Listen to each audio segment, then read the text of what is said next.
Thank you all very much for coming. Please put your hands together for Pip Lacey. So I'm just going to start, because we haven't got that much time, start doing the veloute. So I just need to boil the potato, and then we're going to put some watercress with it. If we just blended sort of hot watercress, it'll just be liquid. So the starch there is just going to make it a little bit thicker. I'm just going to pickle some radishes. I've got some coriander and fennel seeds, courtesy of Santa Maria over there. Just going to put those in.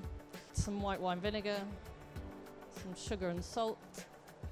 So just a pickling liquor, just white wine vinegar, some salt, sugar, water, and fennel seeds and coriander. Just going to cook some rhubarb with a little bit of sugar and rosemary and a bit of water. I'm just going to put that in the oven for a bit. Just going to cut some raw rhubarb to the plate.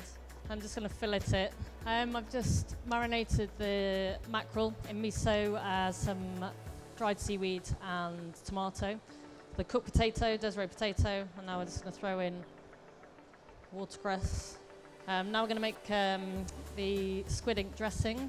Squid ink, some olive oil, some rice vinegar, some mirin, we need some ginger. And then just mix this together. And a bit of soy sauce I'm going to put in there as well. So just going to cook the mackerel now. Okay, and then skin down to get the skin crispy in the pan.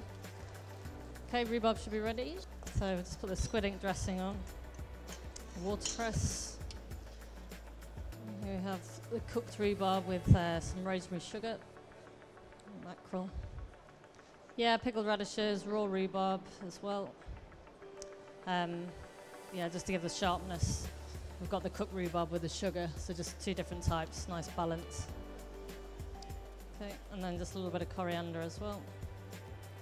So miso mackerel, so marinated mackerel with miso, and some two types of rhubarb, watercress puree, and a squid ink and ginger dressing.